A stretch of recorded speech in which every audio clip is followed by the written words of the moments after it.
अस्सलाम वालेकुम। 10 मई 2025 को भारतीय सहाफ़ी शेखर गुप्ता ने अपने रिसाले दी प्रिंट की वेबसाइट पर अंग्रेज़ी में एक मज़मून लिखा जिसके उन्वान का उर्दू मफ़हूम है आसिम मुनीर क्या सोच रहे हैं।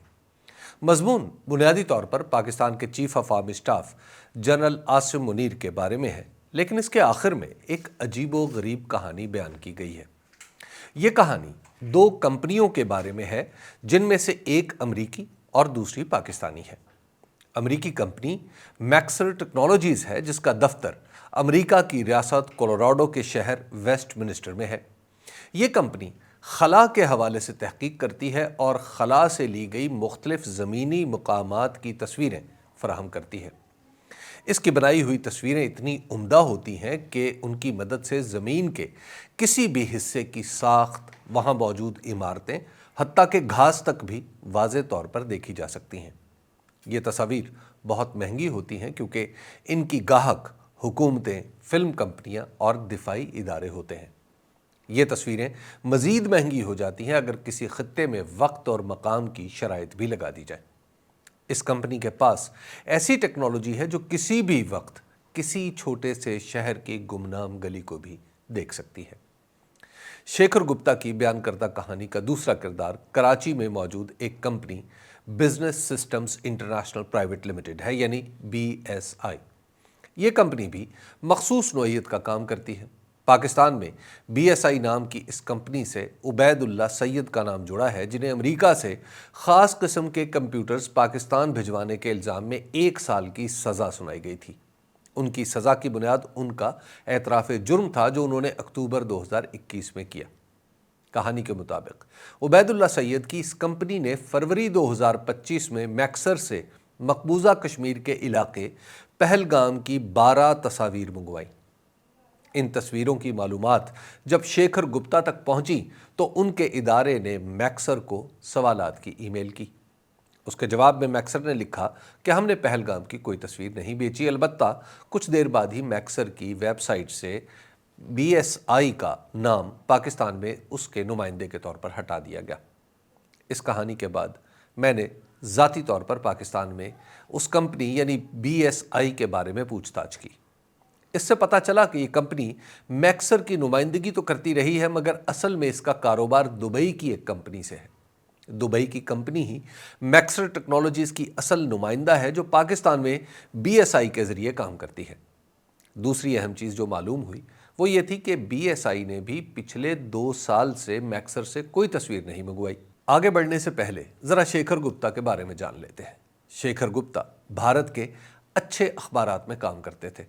चंद साल पहले तक वो इंडियन एक्सप्रेस जैसे बड़े अखबार के एडिटर भी रहे हैं। उनकी सहाफ़त का मैदान खारजा ताल्लुकात और कौमी सलामती है।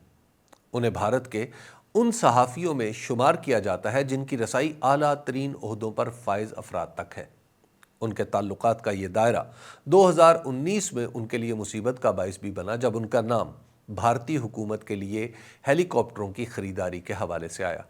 उन्होंने इन इल्ज़ामात की तरदीद की, बल्कि उनके साथी सहाफ़ियों ने भी इन इल्ज़ामात को झुटलाया, लेकिन ये इल्ज़ाम कम अज़ कम उनके बाअसर होने का सबूत है।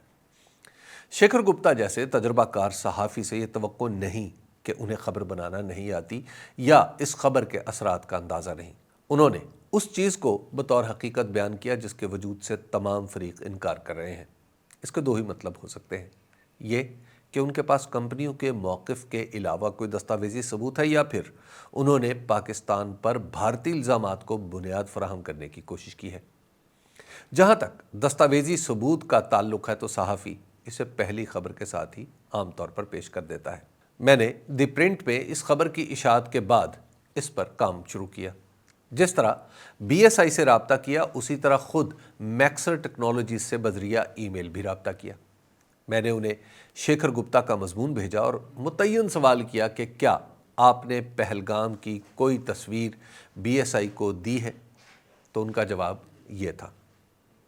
उन्होंने लिखा कि इस मज़मून में जो तासुर दिया गया है उसके बरक्स मैक्सर ने इस साल या 2024 में, जैसा कि मज़मून में भी इशारा दिया गया है, business systems international private limited को पहलगाम या उसके गर्दो नवाह की कोई सैटेलाइट तस्वीर फ़रोख्त नहीं की।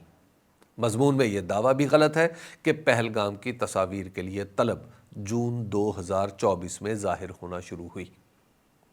اس جواب کے بعد صورتحال بالکل واضح ہو جاتی ہے کہ پہلگام کی تصاویر میکسر نے پاکستان کو فروخت نہیں کی۔ یہ ای میل ایک ریکارڈ بھی ہے جو ان کے خلاف عدالتی ثبوت کے طور پر پیش کیا جا سکتا ہے۔ ویسے بھی امریکی کمپنیاں جب کوئی جواب تحریر کرتی ہیں تو انہیں معلوم ہوتا ہے کہ یہ کل کلاں عدالتی کارروائی کا حصہ بھی بن سکتی ہے۔ گویا اب تک کی تحقیق سے بالیقین یہ کہا جا سکتا ہے کہ پہلگام کی جن تصاویر کے سودے کے بارے میں شیکھر گپتا بتا رہے ہیں وہ فرضی ہیں۔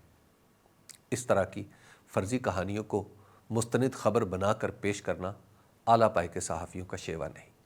اس لیے یہ محض غلطی معلوم نہیں ہوتی بلکہ اس کے پیچھے باقاعدہ منصوبہ دکھائی دیتا ہے۔ اس منصوبے کا مقصد پاکستان کو سفارتی سطح پر ایسی جگہ دھکیلنا ہے جہاں یہ مسلسل اپنے دفاع میں لگا رہے، دنیا بھر میں اسے مشکوک سمجھ کر سوال ہوتے رہیں اور ان کے جواب دیتے ہوئے اسے اپنی حکمت عملی بروئے کار لانے کا موقع نہ ملے۔ یہ منصوبہ 10 مئی کو پاکستان کی جوابی کارروائی کے بعد نہیں بنا بلکہ 10 مئی کو اس مضمون کی اشاعت بتا رہی ہے کہ اس کی تیاری 22 اپریل کے پہلگام حملے کے ساتھ ہی کر لی گئی تھی، کیونکہ اس مضمون کے مرکزی خیال سے آخر میں دی گئی اس کہانی کا کوئی تعلق نہیں۔ ایسا معلوم ہوتا ہے کہ یہ حصہ پہلے سے لکھے ہوئے مضمون میں بعد میں شامل کیا گیا۔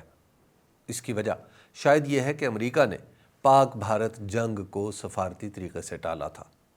امریکہ کی ثالثی کا جواب بھارت کی طرف سے یوں آیا کہ امریکی حکومت اور امریکی دفاعی اداروں کے ساتھ کام کرنے والی کمپنی میکسر ٹیکنالوجیز کو دہشت گردی کے ساتھ جوڑ کر دنیا کے سامنے پیش کر دیا گیا۔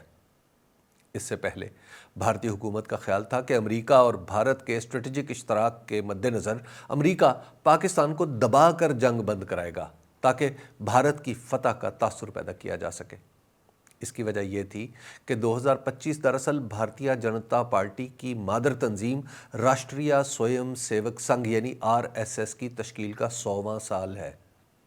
RSS سے تعلق رکھنے والے بھارتی وزیر اعظم اس سال پاکستان سے اپنی شرائط منوا کر اکھنڈ بھارت اور ہندتوا کے منصوبے کو آگے بڑھانا چاہتے تھے۔ پاکستان کی منہ توڑ جوابی کارروائی اور امریکی مداخلت کی وجہ سے یہ منصوبہ اگلے 100 برس کے لیے دفن ہو گیا ہے۔ اس منصوبے کی ناکامی کا دکھ اور غصہ بھارتی وزیر اعظم نریندر مودی کی 12 مئی کی تقریر میں جھلک رہا تھا، جس میں انہوں نے پاکستان کا نام لے لے کر اپنے غصے کا اظہار کیا اور امریکہ کا نام نہ لے کر اپنی بھڑاس نکالی۔ پاکستان اور بھارت کی ایک دوسرے کے خلاف مسلح کارروائیوں کے خاتمے کے بعد بھی صاف دکھائی دے رہا ہے کہ جنگ ابھی ختم نہیں ہوئی بلکہ اب یہ سفارتی، سیاسی اور میڈیا کے میدانوں میں لڑی جائے گی۔ بھارت میدان کارزار میں ملی خفت مٹانے کے لیے بہت کچھ کرے گا۔ اس کے لیے پاکستان کو ہر وقت تیار رہنا ہوگا۔ اس تیاری کا اہم ترین حصہ پاکستانی سیاست کا پرسکون ہونا ہے۔ اس کے لیے تحریک انصاف اور عمران خان کے ساتھ بامعنی گفتگو ضروری ہے۔ یاد رکھنا چاہیے کہ بھارت کو پاکستان نے جو چوٹ پہنچائی ہے پاکستان میں اتفاق رائے کے بعد ہی ممکن ہو سکی ہے۔ یہ اتفاق رائے آئندہ بھی قائم رہا تو پاکستان کی سلامتی کو لاحق خطرات بھی یکے بعد دیگرے ٹلتے جائیں گے۔ بھارتی عزائم دلی سے پاکستان کی طرف چلیں گے تو رافیل طیاروں کی طرح اس کی اپنی سرحدوں میں ہی ناکام ہو جائیں گے۔ شکریہ۔